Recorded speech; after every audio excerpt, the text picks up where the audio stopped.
Bonjour à toutes et à tous. Aujourd'hui, courte vidéo, je crois, ou peut-être longue, pour parler un petit peu du monde euh, tel que nous souhaiterions peut-être le construire après un effondrement économique. Et c'est quelque chose de très important. Mais avant de parler de ça, je voulais vous dire deux choses. La première, c'est que vous vous souvenez, je vous ai parlé de lingots de cuivre comme une alternative supplémentaire à une diversification de votre fortune et certainement une débancarisation, en plus de l'or et en plus de l'argent, d'avoir des lingots de cuivre. Eh bien, la société dont je vous avais parlé et à qui je peux vous mettre en contact si vous désirez ce genre de lingots, euh, bien sûr, elle m'a dit, mais nous faisons en plus du cuivre, nous faisons aussi du zinc, de l'étain, euh, et donc ça peut être intéressant. Et ils m'ont dit aussi, et ça c'est très intéressant pour ceux qui pensent éventuellement au transport, ils me disent, plutôt que des pièces de monnaie en or, nous sommes aussi capables, ou de lingots, nous sommes aussi capables de faire des tiges en or. Donc ils sont capables de faire des sortes de tiges. Donc voici une tige évidemment mise en forme de spirale, de cercle, de 1 gramme d'or. Je crois qu'ils la vendent autour de 1900 euros. Enfin, de toute façon, ils font des prix dégressifs par rapport au volume. Mais enfin, ils disent, voilà, alors elle n'est pas polie, hein, donc c'est pour ça que... Mais en gros, ils disent, voilà, nous, on est capable de faire des tiges en or 24 carats qui ressemblent à des bijoux, bijoux qui généralement sont 22, mais plus souvent 18 carats, voire maintenant de plus en plus, il y a des avec moindre carats, avec même 11. Donc là, on a du 24 carats, donc de l'or à 99,999, et qui peut, alors moi j'ai des grosses, j'ai pas les mains, mais qui peuvent se mettre comme bijoux pour le transport, vous voyez. Donc l'idée, c'est que vous pouvez transporter plusieurs onces d'or sur vous, relativement discrètement, ça ressemble à des bijoux, et ça peut avoir vraiment, vraiment son intérêt. Donc contactez-moi par message privé, je peux vous mettre en contact avec ces personnes qui sont capables de faire, voilà, une once d'or, au lieu d'être en forme de monnaie, en forme de presque bijoux. Alors, c'est pas techniquement des bijoux, quoi qu'ils seront poinçonnés avec tout ça. Ça, c'est une version, un prototype. Mais ils sont capables de le faire. Ça, c'est très très intéressant pour ceux voilà, donc c'est un peu le message informatif de la journée. Deuxième chose dont je voulais vous parler et qui est liée au sujet de la journée. Ah, j'ai fait tomber quelque chose. Ramasser, toujours ramasser et ranger. C'est un livre que j'ai trouvé extraordinairement bien écrit, très intéressant, à l'ouest d'Alger, de notre ami Aldostérone. C'est un livre qui m'a rappelé un film un film tunisien, qui s'appelle Un été à la goulette. Si vous avez vu ce film, c'est un film qui retrace la vie d'une communauté à la goulette, près de Tunis, qui est un film extraordinaire, vraiment très beau, euh, et qui montre bien la vie dans cette petite ville méditerranéenne, très tunisienne, très tunisoise, avec ses communautés d'origine italienne, juive, tunisienne évidemment, et leur interaction entre eux avec les petits drames, les petites joies du quotidien. Vraiment un très très bon film. Ce livre, c'est un peu le pendant, mais de la vie dans une ville pas loin d'Oran, Mostaganem, en Algérie. Et c'est une sorte de tranche de vie, encore qu'elles sont pas mal reliées entre elles, de la vie dans un quartier de cette ville, et qui montre bien et précisément comment est la vie en Algérie et bientôt comment elle est en France. Et comment elle sera en France, ou elle est déjà en France dans certains quartiers, toute proportion gardée, évidemment, c'est pas exactement la même époque. Mais enfin, on voit très très bien la mentalité. Donc d'ailleurs, si vous êtes d'origine algérienne ou algérien et que vous voulez lire un livre qui explique la vie dans un de ces quartiers d'une ville algérienne, ce livre, il faut le lire, c'est vraiment intéressant.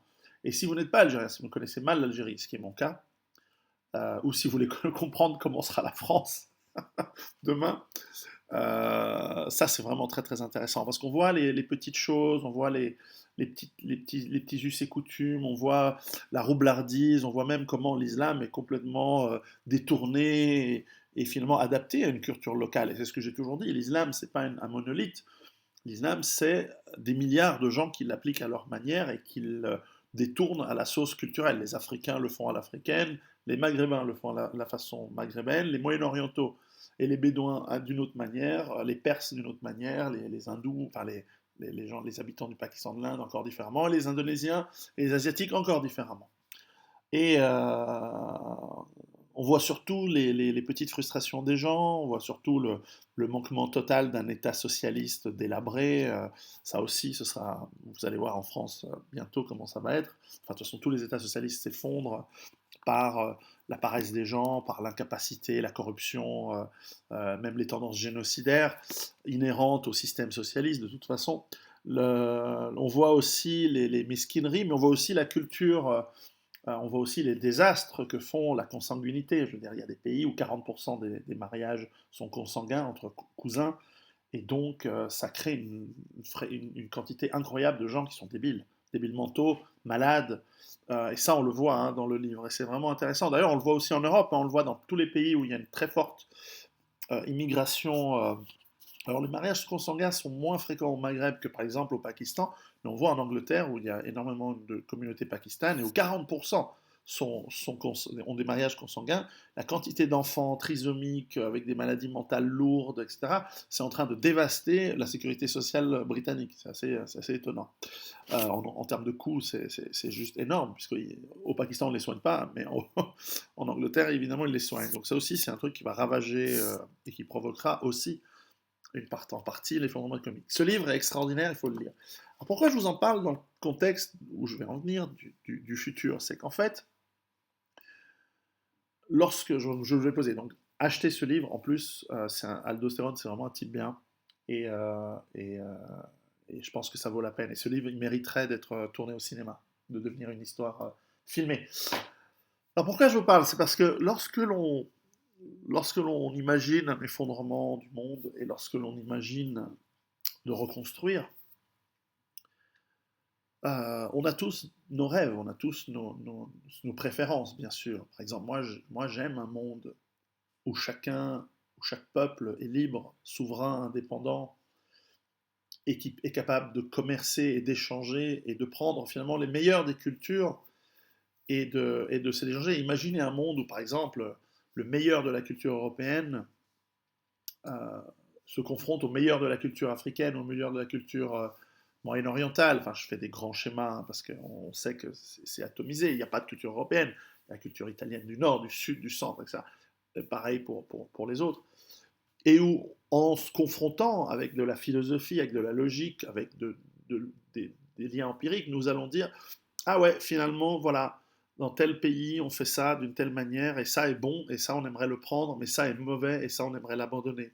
Et le pendant dans cette autre culture, c'est de dire, ah oui, c'est intéressant, ils ont compris qu'une partie de notre culture est vraiment intéressante, et ils vont l'adapter. En revanche, ils nous ont montré, ils nous ont démontré que, justement, par exemple, le mariage consanguin, c'est complètement débile, et donc on va l'abandonner et on va l'arrêter.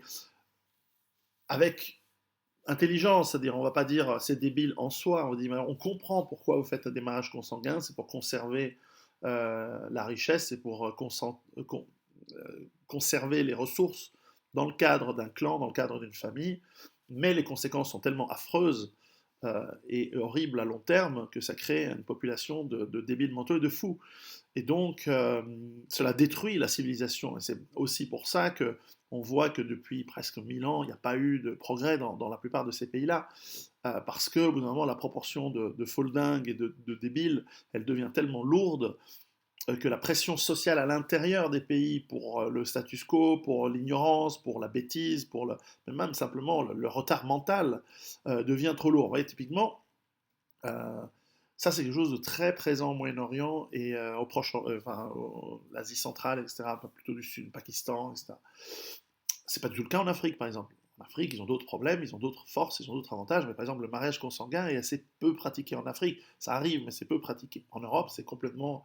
Enfin, c'est pas, ça arrive, hein. Moi, je connais deux, trois cas, mais la plupart du temps, c'est totalement tabou depuis très longtemps. Heureusement, parce que ça compense le fait que pendant longtemps, les plus intelligents, ils étaient pris comme prêtres, et donc ils se reproduisaient plus, ce qui est une catastrophe, quoi. Bref, tout ça pour dire que moi, je rêverais à un monde où on échange les meilleurs et on échange les cultures et où chacun est fier de ses racines mais capable d'évoluer en prenant le meilleur et finalement de construire une humanité souveraine, libre, avec très peu d'État, avec très peu de contraintes, avec aucun esclavage financier ou matériel, et que l'on puisse construire de manière cohérente en prenant les forces et les faiblesses et en comprenant les différences. Nous sommes tous différents, nous sommes tous autres. Je veux dire, l'Africain n'est pas l'Européen, n'est pas le Chinois, n'est pas le Sud-Américain, n'est pas le... Et ainsi de suite. Et en prenant ces différences comme des forces, comme des moyens d'enrichissement, que nous puissions créer une humanité qui est vraiment, qui va dans le progrès, qui est dans l'équilibre, qui puisse aller à la conquête de l'univers, mais et de la connaissance, et d'aller dans une spiritualité qui nous fait grandir, et non pas celle qui, comme la plupart des religions, et même toutes les religions, en tout cas monothéistes, qui nous met dans l'esclavage, dans la soumission à des amis imaginaires. Je veux dire, il y a un moment où on doit pouvoir aller sur, enfin, je veux dire, en 5 minutes, toutes les religions, on comprend que c'est des conneries, que c'est inventé par des hommes. C'est évident, c'est juste une évidence. En revanche, que vous croyez qu'il existe une puissance ou qu'il y ait autre chose, ou qu'il y ait certainement, et ça je le pense aussi, qu'il y a un besoin de spiritualité pour se grandir et pour aller au-delà de notre réalité de simple animal, mammifère, et que nous puissions évoluer pas seulement physiquement, mais aussi là-dedans, eh bien c'est avec l'enrichissement, la science, la logique, la recherche dans tous les domaines. Et ça peut se faire dans la paix, dans la souveraineté, et dans un monde où les hommes sont des hommes, les femmes sont des femmes, où nous sommes droits, nous sommes forts physiquement, mentalement. Mais ce rêve, qui est le mien, hein, peut-être que le vôtre c'est différent, pour d'autres c'est je veux que le monde entier soit soumis à ma religion, enfin la religion de mes ancêtres qu'ils ont inventé, ou pour d'autres, bon, chacun son truc, et moi je ne suis pas là pour juger, je veux dire, si vous habitez en Afghanistan et que vous aimez... et vous êtes un super guerrier, il y a des trucs géniaux chez les Afghans, je connais pas mal de Pashtuns, enfin, c'est des mecs, mais ils fracassent la tronche de leur gonzesse, ils leur mettent des toiles de tente dessus, et ils bouffent leur caca, enfin je veux dire, c'est un peu ça quoi. À l'inverse, il y a des trucs géniaux chez les Africains, ils ont une capacité d'intuition, mais voilà, c'est pas des physiciens nucléaires quoi. Mais voilà, c'est pas grave, on prend le meilleur de chaque truc. Je veux dire, nous, les blancs, on est introvertis, on est angoissés, on sait pas danser ou très mal. On fait de la super musique, mais c'est pas la même que les Africains, par exemple. Mais voilà, on est angoissés. En revanche, on envoie les gens sur la Lune. Mais voilà, et on développe des armes géniales. Mais voilà, et c'est en mélangeant ces cultures qu'on peut faire quelque chose. Malheureusement, euh, on a des contraintes pour réaliser ce monde idéal. Alors, la première contrainte, c'est celle que nous allons nous en prendre tellement plein la gueule dans ce qui nous arrive. Ceux qui ont lu mes livres, si vous avez lu mes livres, vous comprenez, vous avez l'intuition de là vers on va, et même ceux qui se préparent bien en communauté, qui se préparent même individuellement très très bien, vous vous rendez compte à quel point ça va être difficile d'avoir toutes les ressources, et quand bien même on va y arriver, et je pense qu'on va y arriver, un petit nombre d'entre nous, enfin peut-être le grand nombre de ceux qui sont ici, là, qui regardent cette vidéo, mais dans l'ensemble ce sera un petit nombre, eh bien ils auront la première contrainte, c'est une contrainte matérielle par rapport au monde tel qu'il est. Dans cet effondrement, on ne sait pas, peut-être qu'on finit dans un monde féodal, peut-être qu'on finit dans un monde sous la dictature du nouvel ordre mondial. C'est pas impossible que des gens très puissants, très riches, aient constitué des réserves et des armées pour soumettre le reste du monde une fois que ça se recale. Peut-être que nous allons avoir à faire face à un recul de la civilisation tel, et des guerres religieuses, ethniques et tout ce qu'on veut tel, que nous n'avons plus le temps de réfléchir à quel est le monde meilleur que nous voulons avoir, et il faudra juste bouffer, et on revient peut-être 1000 ou 1500 ans en arrière dans la civilisation, en tout cas par rapport à où on en est en Europe aujourd'hui. Peut-être. Et donc il y a ces contraintes physiques qui font qu'au bout d'un moment, il faut survivre, et il faut faire, et parfois on voit le jour le jour. Mais voilà, moi je suis un Européen et je suis angoissé de l'avenir et rêveur de l'avenir. Donc moi, mon avenir, c'est pas que la lumière de Dieu soit sur tout le monde. Non, moi, mon avenir, c'est comment est-ce que je mets en place un mécanisme pour que dans 1000 ans, on ait conquis les étoiles. Enfin, moi, c'est ça qui me fait triper. Et beaucoup de gonzesses. Mais bon, à part ça, ouais, le harem dans le futur, pendant un certain temps, c'est une bonne idée. Oui, il y a des trucs bien au Moyen-Orient. Bon, non, mais plus sérieusement, en fait, ça marche pas. Le- la polygamie massive, ça ne fonctionne pas. La polygamie minuscule pour les plus forts et les plus intelligents, oui, mais pas massivement, parce que dans beaucoup de pays, c'est les plus idiots et les plus débiles qui se reproduisent le plus. Alors à la fin, ça crée une masse de débiles et ça coule tout le pays, ça amène une corruption, les deux, trois malins, ils en tirent parti, et c'est une destruction en fait de l'ensemble. Non, les contraintes physiques, elles seront là. Donc nous ne savons pas où nous allons, nous ne savons pas si ces contraintes vont nous empêcher de voir plus loin. Je veux dire, vous pouvez imaginer, voilà, qu'une civilisation, si tous les violinistes, parce qu'ils étaient chétifs et faibles, meurent, qu'il n'y a plus personne qui sait jouer du violon, bah, si vous adorez la musique et vous adoriez le violon, si vous ne le savez, et que vous survivez, si vous ne le savez pas le jouer vous-même, même si vous avez l'instrument et les partitions, ça va être super difficile de relancer, donc ça peut se perdre pour toujours. Pareil pour les, mais ça va pour des choses aussi triviales que les recettes de cuisine. On a vu, hein, les recettes de cuisine romaine avaient disparu, et c'est heureusement qu'on a retrouvé des, euh, euh, même des livres de recettes de cuisine. Les Romains, ils écrivaient tout. Et aujourd'hui, beaucoup de restaurants font encore de la cuisine comme on la faisait à l'époque de l'Empire romain. C'est pas très important dans la civilisation, mais c'est quand même un exemple. Regardez quand les chrétiens et plus tard les musulmans ont ravagé et détruit des bibliothèques entières et des milliers de livres, nous avons perdu la majorité du savoir grec, par exemple. Ça a été détruit, puisque dans les... et hindous, il y avait des centaines de milliers de livres anciens, très anciens, en Inde, qui ont été brûlés par les forces de conquête et d'invasion musulmane. Et pareil, par exemple, à Alexandrie, la bibliothèque d'Alexandrie a été détruite par les chrétiens, a été brûlée, avec des savoirs et des scientifiques tués. Enfin voilà, l'obscurantisme de la religion qui détruit la science, le savoir et la connaissance. Donc ça on peut pas savoir. Donc il y a ces contraintes physiques. Les deuxièmes contraintes, et c'est là où le livre d'Aldostérone est intéressant, ce sont les contraintes culturelles. C'est-à-dire, si vous sortez dans une civilisation qui a certaines contraintes et qui vous force à, Aldo l'explique très très bien dans son livre, qui vous explique comment en fait une ville devient en fait un taudis, une sorte de poubelle et une toilette à ciel ouvert. Euh, bon, ben, les possibilités de, de rêve, elles sont beaucoup plus limitées que si vous vivez dans un endroit super propre, super clean, où vous n'avez pas à vous préoccuper de la survie quotidienne. Vous pensez à demain. Et ça, c'est un élément fondamental que j'essaye de faire comprendre, d'ailleurs, dans Survivre à l'effondrement économique, c'est que nous devons aussi sauver notre culture et les moyens de faire en sorte que cette culture, quelle qu'elle soit, hein, je veux dire, quand je dis la nôtre, c'est parce que je parle pour moi, mais si vous habitez, je sais pas, à Dakar, c'est votre culture que vous devez sauver. Si vous habitez à, je sais pas, à Téhéran ou Tel Aviv ou Alger, c'est la vôtre. Euh, et voir où est-ce qu'elle peut vous amener, cette culture-là. Mais simplement, le, si tous les jours, par exemple, votre problème c'est de trouver de l'eau et qu'il vous faut marcher 10 km pour trouver de l'eau, vous perdez la moitié de la journée, et mais parce que c'est vital, mais vous avez perdu du temps. Une fois que vous avez bâti votre aqueduc et vos systèmes d'approvisionnement d'eau automatique, vous ne perdez plus autant de temps. Donc vous avez mutualisé peut-être dans une ville, dans un village, l'accès à l'eau.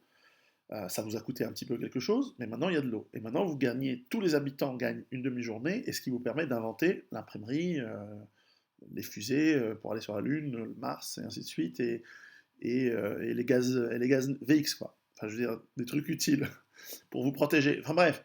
Et donc l'humanité, ça a toujours été, à moins que des cultures vous forcent à rester à un niveau immobile et immuable, ce qui est le cas de beaucoup d'endroits du monde, hein, où voilà, et le progrès n'est pas toujours forcément bon, mais sans progrès, on reste comme on est, et on reste à se gratter le cul et manger sa merde, et à devoir faire 10 km tous les jours, euh, pour aller chercher l'eau et frapper sa femme. Et ça, c'est pas ce que je rêve. Pour moi, l'avenir, il doit être différent. Et je sais, on va passer des périodes très très difficiles qui vont peut-être durer des décennies, peut-être des siècles.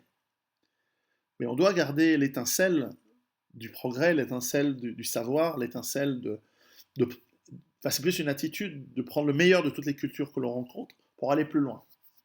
Et pas dire cette culture c'est de la merde parce qu'elle n'est pas dans le livre qu'a écrit un mec qui a inventé il y a 2000 ans ou il y a 1500 ans. Et qui nous limite et qui nous rend étroits d'esprit, euh, aveugles à ce qui est bon et ce qui est aux autres. Donc, c'est pour ça que je voulais parler de ce livre, parce que je l'ai trouvé intéressant dans le contexte de cette réflexion. Ça m'arrive, hein, j'ai des jours de réflexion profonde où je me dis, mais où est-ce qu'on va lorsqu'on regarde le monde autour de nous qui est en train de s'effondrer, là où on a ces vagues de migrants qui sont des abrutis, qui sont en fait qui sont le bas du bas, je veux dire, l'inverse pourrait être vrai, hein, c'est comme si on prenait le bas du bas des Européens et qu'on les envoyait dans un pays florissant au Moyen-Orient, sauf que ça n'existe pas. Mais l'inverse, c'est qu'on envoie les raclures des banlieues locales, des prisons. C'est beaucoup de ces prisonniers qui étaient en prison sous Saddam Hussein, etc., qui sont sortis des prisons et voilà, qui arrivent.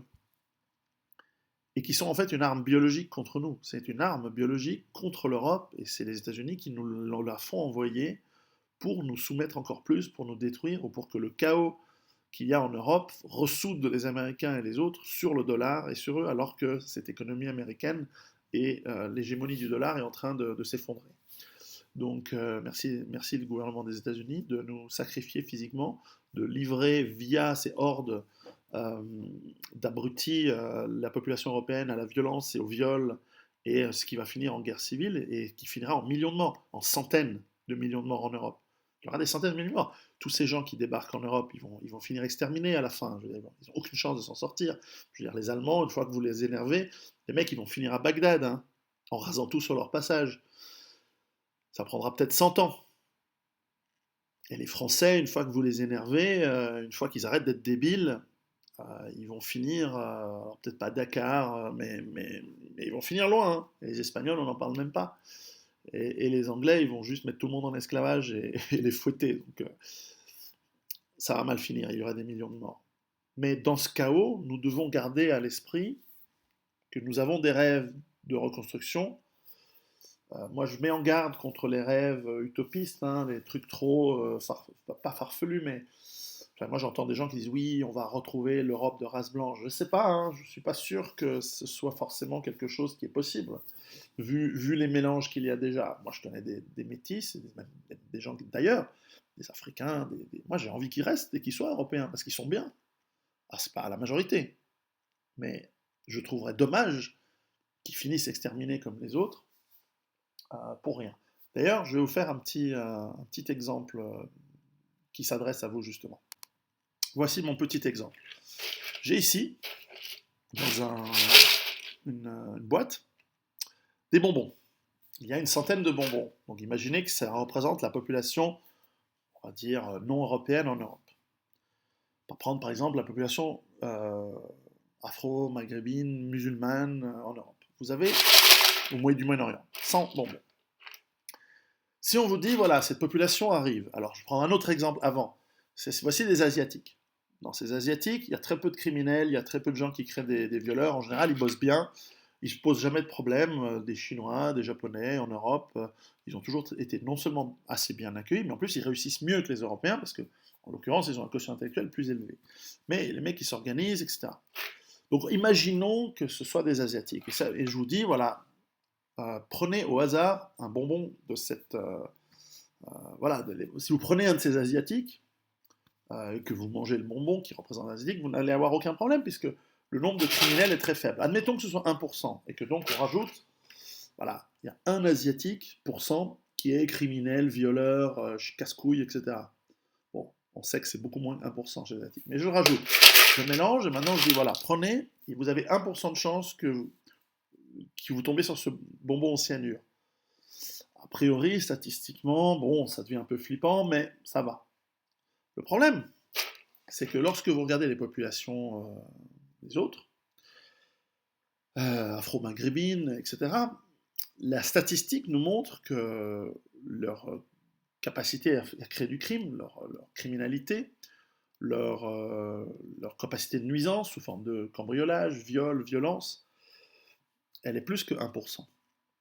Et même, prenons le cas du terrorisme, dans le cas du djihadisme, aujourd'hui, on voit que, par exemple, lorsqu'il y a eu les attentats en France récemment, en novembre, ou plus récemment en Belgique, selon les sondages, c'est entre 15 et 25% des gens qui soutiennent, qui disent oui, on soutient ces attentats, on soutient ces djihadistes, 15% à 25%. Et dans certains cas, à la question est-ce que ces gens qui ont commis des attentats sont des héros de l'islam, 80% disent oui. Alors je peux comprendre, parce qu'en fait, c'est des gens qui sont allés à la guerre et qui sont courageux de fait. Ils ne sont pas derrière un écran. Je veux dire, c'est beaucoup plus courageux d'aller mitrailler et se faire sauter, objectivement, hein, que d'être quelque part dans le Nevada avec un joystick et tirer des missiles avec des drones sur un mariage en Afghanistan. On est d'accord. Je ne veux pas relativiser. Les deux choses sont mauvaises. Mais voilà, 80%. Donc si maintenant je rajoute, donc j'en avais rajouté un de bonbon cyanure, 2, 3, 4, 5, 6, 7, 8, 9, 10, 11, 12, 15, voilà, et que j'enlève des bons, donc voilà, il y a de nouveau 100 bonbons. Et maintenant, si je dis, voilà, prends un bonbon, il y en a 15 sur 100 qui sont empoisonnés. Ça va être beaucoup plus flippant d'en prendre. C'est pour ça qu'à l'embauche, ça va être de plus en plus dur pour ces populations de trouver un job. Parce que l'entrepreneur, il va se dire, lui, le mec avec une barbe, ou lui il s'appelle Mohamed, je l'embaucherai pas. Parce que je sais pas si dans 2 jours ou 3 jours, il va foutre le camp en Syrie ou je sais pas où. Et donc, il va foutre le bordel. Donc, il sera pas là, donc il peut pas bosser. Donc, déjà, point numéro 1. Mais 2, je sais pas si tout d'un coup, demain, il vient, il m'égorge. Parce que c'est 15%. Et quand ce sera la guerre civile et que ce sera le gros bordel, et ça, c'est le message pour vous, qui êtes d'origine voilà, non européenne. Si vous ne faites pas le ménage et que vous-même, vous n'allez pas enlever les 15 bonbons au cyanure qu'il y a dans les bonbons, si vous ne faites pas le ménage dans votre communauté, si vous ne faites pas en sorte qu'il n'y ait jamais de criminalité, de viol, de trafic de drogue, de djihadisme, de terrorisme, le jour où c'est la guerre civile, vous savez ce qu'on va faire? Vous savez ce qu'on va faire avec ça?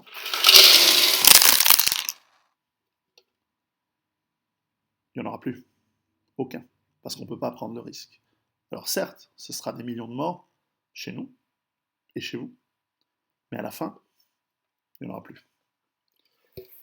C'est pas ce que je souhaite, sinon je vous en parlerai pas. Si je le souhaitais, je serais en train de créer ma division de Waffen-SS en douce chez moi. Maintenant, j'ai des bonbons partout sur mon bureau. Vous comprenez ce que je veux dire? C'est un message d'amour que j'ai pour vous, c'est un message de solidarité, et je l'ai déjà dit, ils sont pas mal. Ah, c'était sur le cyanure! Non, en fait, j'ai pas mis dans le cyanure, je l'ai mis dans le cul de mon chat, c'est pas pareil. Mais c'était pas celui-là.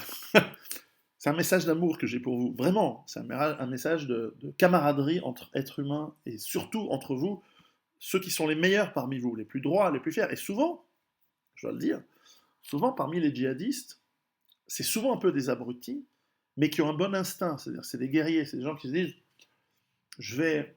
ce monde de merde dans lequel on vit n'a aucun sens, et c'est là où c'est l'erreur, je vais aller trouver dans un truc qui a été écrit il y a 1500 ans, qui a été inventé. C'est pareil pour les chrétiens, il y a un moment, hein, sauf que, évidemment, les chrétiens ne font plus la guerre parce que ils sont plus des guerriers non plus. Mais, bref, vous comprenez, moi j'ai une certaine estime face aux combattants ennemis qui combattent vraiment. Après, le jour où ils tuent des femmes et des gosses et tout ça, non, là il n'y a plus d'estime. Là c'est, comme on dit en pashtoun, badal, vengeance. Mais c'est dommage, parce qu'on peut s'entendre. On peut s'entendre entre guerriers, on peut s'entendre entre hommes droits, on peut s'entendre entre peuples, on peut s'entendre entre peuples libres et souverains. Et que le vrai ennemi, il n'est pas entre religions Le vrai ennemi, c'est celui qui nous a mis tous ensemble et tous les uns contre les autres. Il ne faut pas l'oublier ça, pour quand on va reconstruire et quand il faudra faire les listes de qui on garde et qui on ne garde pas. Mais tout ça, c'est triste. Parce que justement, encore une fois, moi je rêve, et j'ai toujours rêvé d'un monde beaucoup plus ouvert, beaucoup plus